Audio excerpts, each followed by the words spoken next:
discapacidad. Te tuvimos hace poco cuando se rechazó el veto a la ley de discapacidad. Estabas entre la gente que hacía la guardia ahí, el aguante para que se acompañara a los legisladores, y desde allí saliste dando la buena noticia, escuchamos los gritos de festejo y demás, digamos, ¿no?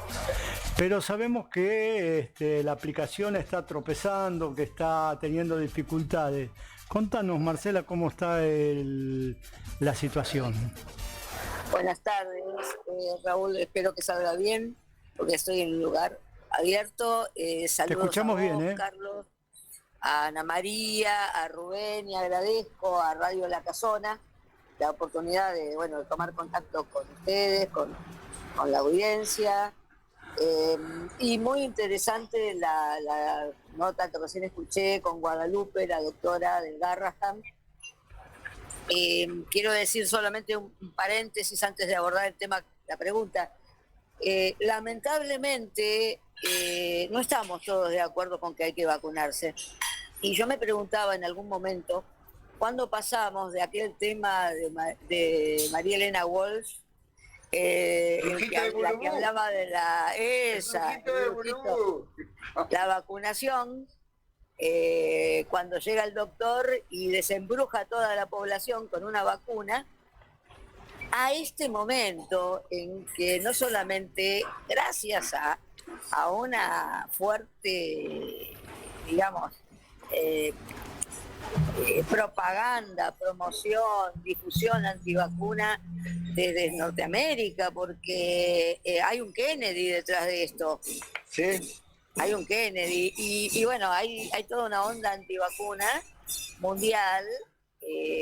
Entiendo por alguna gente que estaba entrevistando también en mi programa, que tiene que ver con que intentan modificar el plan de salud, plan sanitario de la Argentina y mundial, con un negocio detrás, evidentemente. Pero esa es la opinión, de un médico importante que creo yo que tiene bastante asidero lo que plantea. ¿En qué momento dejamos de respetar los guardapolvos en la Argentina y en nuestra comunidad mundial, ¿no? Antes tener un guardapolvo blanco era el símbolo de respeto, sea médico o docente. Hoy se les pega a los docentes, los agreden. Eso para ir entrando a la temática, ¿no?, de educación. Entonces, estamos en un momento distópico muy complejo.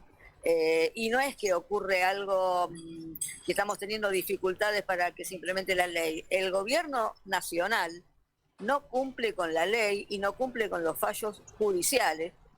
Una ley que ha sido aprobada y que después pasó por las dos cámaras, el veto, y fue aprobado que se aplique la ley de emergencia en discapacidad, así como la ley de emergencia pediátrica.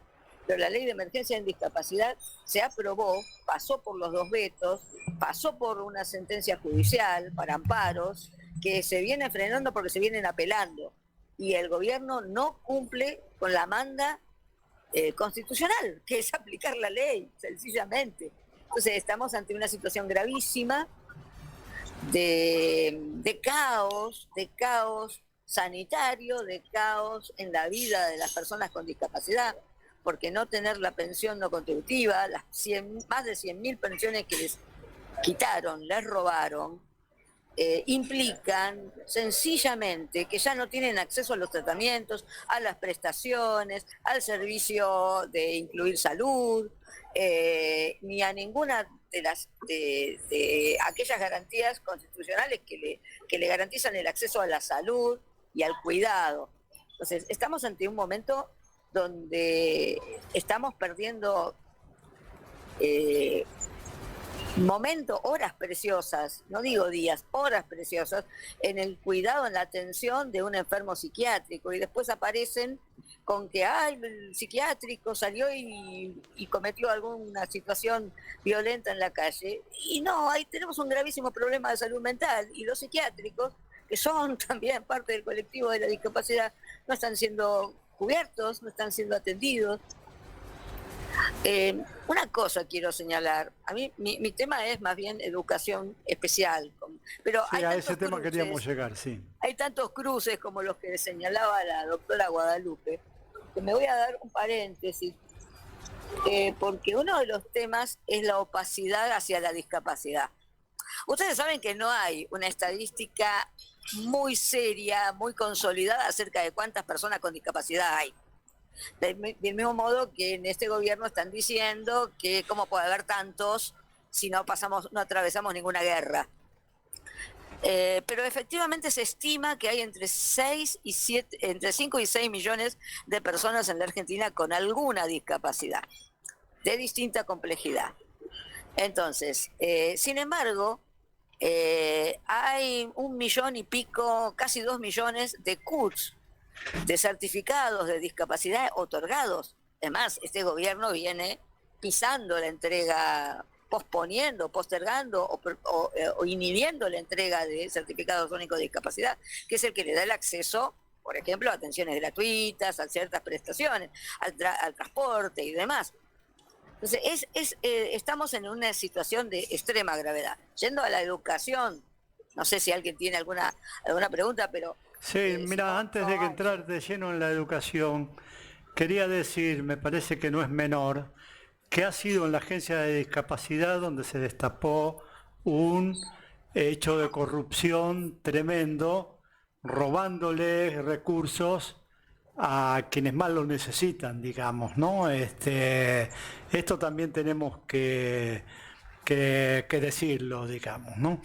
Y en relación al tema de la educación, venimos siguiendo acá, bueno, la educación primaria, la educación en primera infancia, y bueno, contigo queremos completar la visión del tema educativo, viendo el tema de la educación especial, que ha sido tratado también con las otras compañeras especialistas en primaria y en primera infancia. Pero queríamos conocer tu opinión sobre tu análisis, tus datos y tu opinión en relación a esto.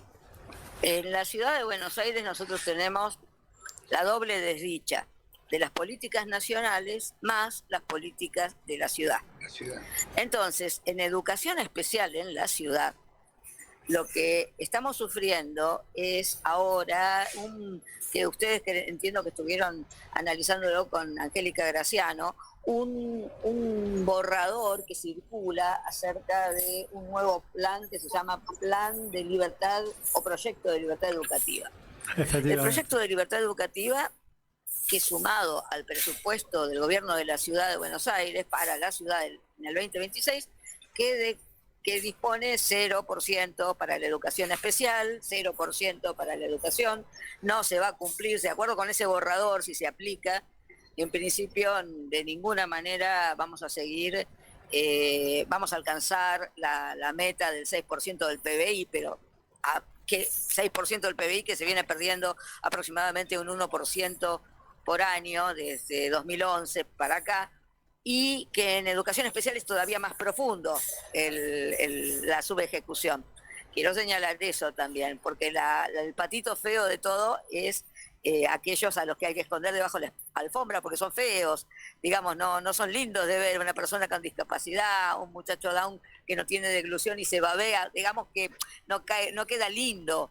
Entonces hay que expulsarlos como hacían los nazis o como hacían en la dictadura militar. Hay que sacarlos de la vista porque son feos. Bueno, quiero señalar entonces que la situación de educación especial es gravísima en dos sentidos. Un último dato, bueno, esto no es nuevo, pero no se habla mucho.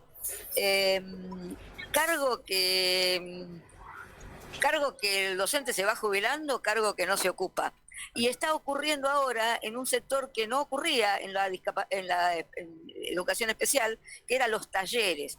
Porque antes el último remanente que quedaba, la última esperanza que quedaba para el mayor de 22, era hacer 1 o 2 horas por semana en un taller de algo. Podía ser de cerámica, podía ser de no sé, carpintería o gimnasia. Bueno, resulta que docente que se jubila, el cargo no se está ocupando, no se está cubriendo, con lo cual el taller también va a desaparecer. Esa última esperanza que tienen para no terminar en su casa o en un centro de día, que es el designio de este gobierno, que terminen en su casa. No quieren gastar nada, ni un mango, las personas con discapacidad.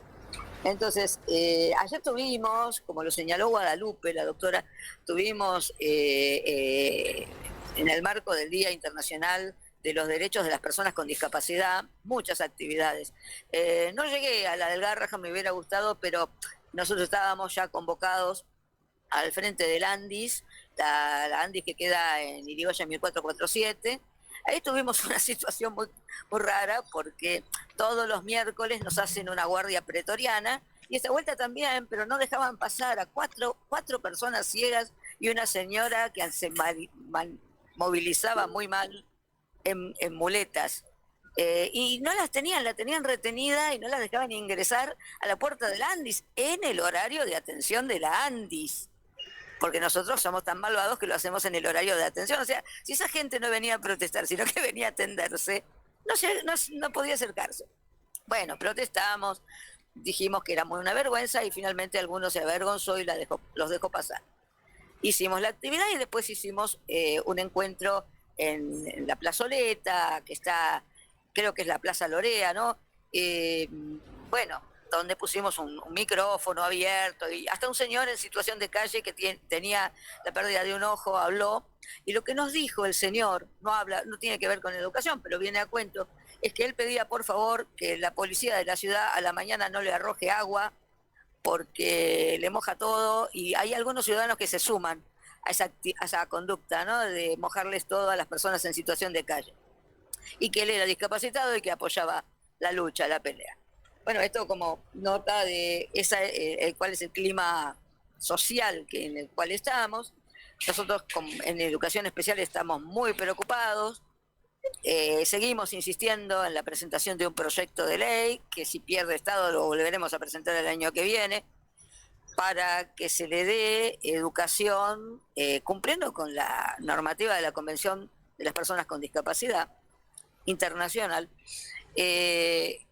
que se cumpla con el derecho a la formación permanente y educación permanente sin límite de edad, como ocurre con distintas discapacidades, también a los neurodivergentes, porque no pueden quedarse haciendo mandalas, porque tienen derecho al acceso a una educación. La educación especial educa.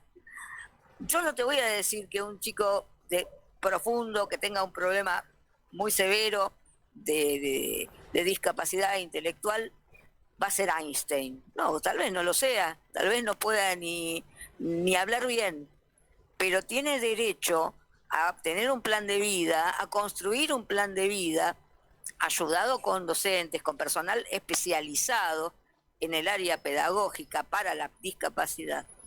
Y tiene derecho a, con ese plan de vida, ir construyendo mayor autonomía y acceder al respeto que como persona todavía estamos reconociendo a los seres humanos.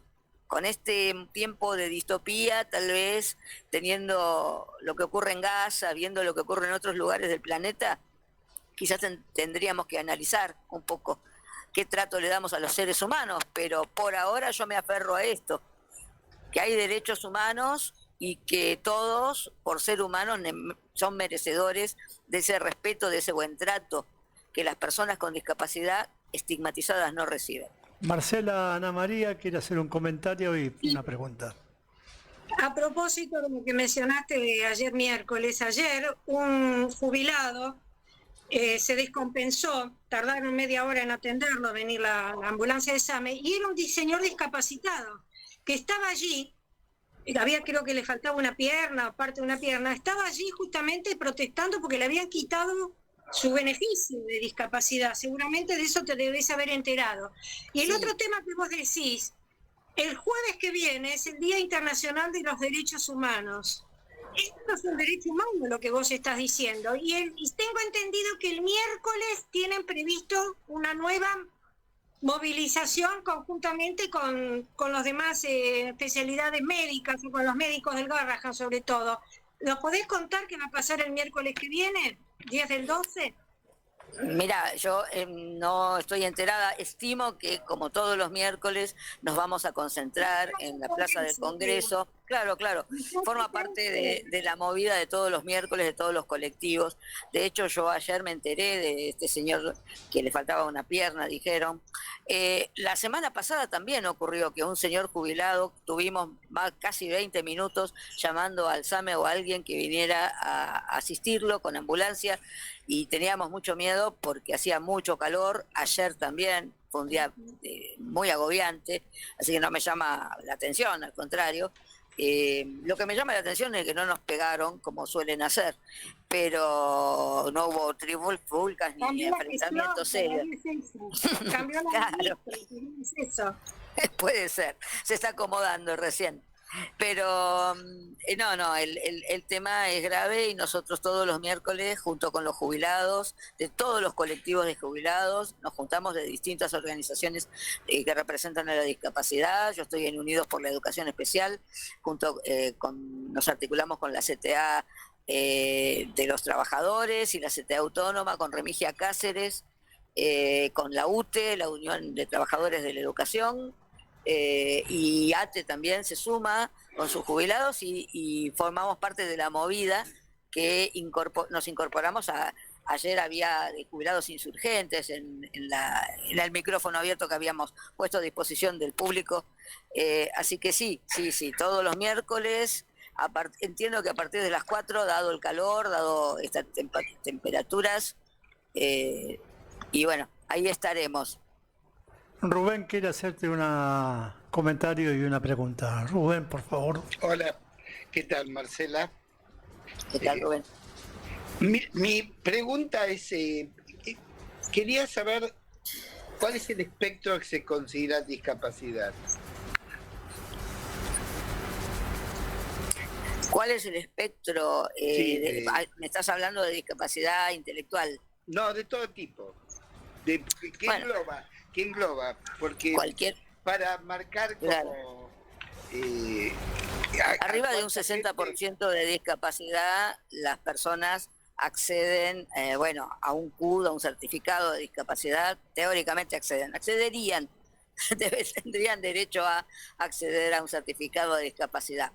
Arriba del 60% de una discapacidad X, cualquier discapacidad. Motriz, intelectual. Claro, precisamente la ley de emergencia en discapacidad lo que restablece, porque ahí hay un punto.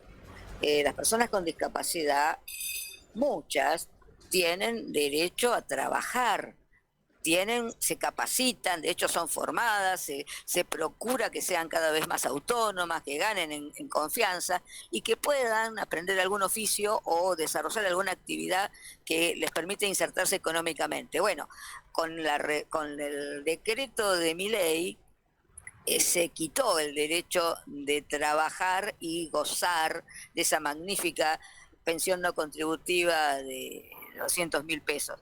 En consecuencia, si trabaja en blanco, lo pierde. Con la ley de emergencia en discapacidad se restituyó el derecho, porque no es el criterio laborativo, es el criterio de tener una discapacidad. Una familia con una discapacidad se estima que tiene un 30% más de gastos que cualquier familia común, digamos. O sea, esa familia necesita una ayuda, una asistencia, un acompañamiento, y la persona con discapacidad no debe depender de otra persona, sí puede valerse por sí mismo. Entonces, por eso tiene derecho a la pensión no contributiva, y por eso también tiene derecho a poder trabajar con el cupo laboral, que fue esa gran victoria, ese gran triunfo de Poblete y los rengos de Perón en la década del 70, y que nunca se cumple, ni el 4% ni el 5% de la ciudad de Buenos Aires, el cupo se cumple, aunque pudiera acceder podía tener, alguna incorporación de saberes y de habilidades que le permita desplegarlas en una empresa o un emprendimiento propio, ¿no? Así que, son el 60%. Estuvimos haciendo unas reuniones este año en la CTA precisamente con Remigia, con distintos colectivos, la gente de Marubiel nos acompañó, la gente de UTE, las 2 CTAs de capital y de provincia, y llegamos a algunas conclusiones.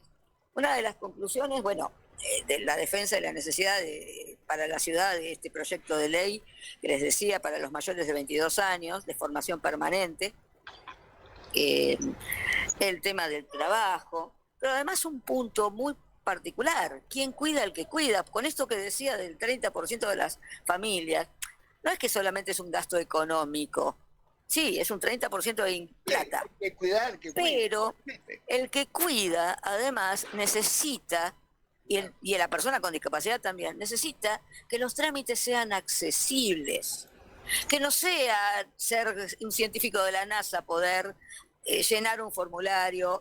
Y el dato más sencillito, en este momento estamos peleando por el tema de la colonia. Las personas neurodivergentes, aunque tengan 20 y pico de años, van a la colonia de discapacitados. ¿Qué ocurre? Para acceder a la colonia tenés que entrar a la página web, tenés que llenar una cantidad de datos, que generalmente algún hermano mayor o el papá o alguien de la familia que sabe puede hacerlo, y además les están requiriendo apto médico. Ahora, el apto médico es un requisito que requiere un turno médico. Ahí la doctora me hubiera dicho que no hay turnos, no se dan, no se consiguen. Entonces, la persona que pasó todas esas barreras llega al punto del acto médico y no lo logra completar. Entonces, los trámites tienen que ser fáciles, accesibles, y tiene que haber, y lo mismo que las personas desjubiladas también lo están pidiendo, tiene que haber alguna manera en que no sea una tarea imposible de realizar. Entonces, la asistencia a las familias, la asistencia económica, quién cuida al que cuida, fue uno de los grandes, digamos, temas que inmediatamente salió de ese encuentro, que todavía tenemos que darnos el cierre. Otro de los temas, y voy a copiarme,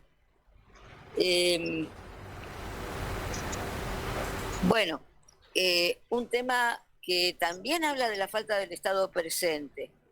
Las personas que adquieren su discapacidad de grandes, hablo de ciegos, de ceguera, de pérdida de un accidente, los chicos que manejan, los pibes que manejan ahora las bicicletas o las motocicletas y hacen Rappi, bueno, los delivery son uno de los grandes grupos que están quedando con discapacidades. Sí. Marcela, una pregunta concreta. ¿Ha habido cierre de escuelas en este último tiempo? En un reportaje anterior nos contaba sobre este tema. ¿Cómo ha ido evolucionando esta situación? No, continúan cerrando porque fusionan algunas escuelas, fusionan algunos grados, trasladan una escuela de un lado de la ciudad a la otra punta y fusionan escuelas de chicos comunes con escuelas de chicos con autismo, por ejemplo, el caso de la Mafalda. Entonces, eso está ocurriendo. Sí, eso hablábamos con Angélica Graciano, digamos. Claro, y las estrategias de las escuelas en este momento es, por ejemplo, se está hablando una del Distrito 18 de generar un proyecto de bar, o sea, un proyecto económico, profesional, para que los pibes, las personas con cierta discapacidad puedan trabajar en eso. Un emprendimiento. Tener la escuela.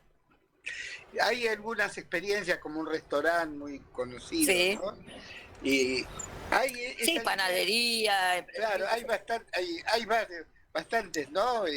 O más o menos emprendimientos de ese tipo, de apoyo. No, hay algunos, los que son posibles, no es que no es la normativa, digamos. Es una salida frente a la desesperación, sin duda, sin más. Yo quería destacar la labor que está realizando León Gieco, que vino haciendo desde Mundo Alas en adelante, porque ahora recientemente ha publicado una canción de él, El Desembarco, con un niño con el espectro autista muy conocido, Ian Moche, que fue bastante despreciado, ninguneado y atacado por funcionarios, inclusive de Andis, ¿no es cierto? De esta asociación de discapacidad que ahora está bajo la mira judicial. Realmente yo lo quiero rescatar porque es una persona muy sensible, que está presente allí donde se lo llama, ¿no es cierto? Y donde se lo necesita. Creo que está, como digo yo, del lado correcto de la vida. Y poder cantar con este niño, que hoy es conocido públicamente, es un gesto de amor que a mí me llena. No sé vos qué opinás. No, es extraordinario lo de Ian, además de mucha valentía. Ese chico realmente es un orgullo. Y su familia que lo acompaña, que puede acompañarlo, ¿no? Hay que tener claro eso. Tiene esa suerte. No todas las familias pueden acompañar. Yo quiero hacer un puntito nada más con relación a educación especial, porque nosotros recibimos con beneplácito, con alegría, hace 10 días aproximadamente, un fallo que le concedió el derecho a una familia que tiene un chico autista precisamente, un hijo de 2, uno con espectro autista, y le dio el derecho de inscribirlo en una escuela común. Y nosotros sentimos realmente que en esos casos, cuando la familia está acompañada, está asesorada, apoyada por profesionales, y este chico creo que venía ya cursando varios grados, tiene 8 años, es maravilloso que pueda incorporarse a una escuela común. Pero nosotros señalamos enfáticamente que no es la generalidad de nuestros pibes, por lo menos. Entonces, los chicos que tienen una discapacidad y que, de acuerdo con los profesionales, con el acompañamiento de sus docentes, con el equipo interdisciplinario, se ponen de acuerdo, van conversando con las mamás y papás para ver qué es lo que hace feliz, qué es lo que mejor le viene a su chico, a su chica, qué es lo que realmente le permite desarrollarse. Y uno dice, bueno, de a poco, porque la educación especial educa, y de a poco puede ir adquiriendo ciertas autonomías que le puedan permitir en el nivel secundario, con el acompañamiento, con el apoyo, con la integración y la corresponsabilidad tanto de la escuela común como la escuela especial, ir acompañando a ese niño, a ese joven, y que puede desplegarse, desarrollarse en plenitud. Pero hay que tenerlo muy claro, no generalizar, y nosotros, vuelvo a decir, con mucha alegría vimos ese fallo, que esperamos que se cumpla, porque bueno, esa familia estimamos que ha tenido esos acompañamientos y tiene la fortuna de ser apoyada. No es el caso de todos, no es el caso de todos que estén en condiciones. Nosotros tenemos precisamente el caso de un papá cuya papá de mellizas, y el abandono del Estado. Se dio cuenta que una de las mellizas tenía un tema profundo de autismo, porque vio que las niñas crecían a un ritmo distinto, se comunicaban, progresaban, aprendían a ritmos distintos, y perdió muchos años, y él lo dice con dolor, hasta que finalmente encontró una vacante en la escuela Mafalda, y ahí esta niña, aprendió a leer, lo que no había logrado en la escuela común, aprendió a vincularse, y es una niña feliz. Sí, es una situación muy especial, muy linda. Marcela, queremos agradecerte, siempre dispuesta a ayudarnos a reflexionar sobre estos temas en Radio Casona, y bueno, vamos a transmitir por nuestras redes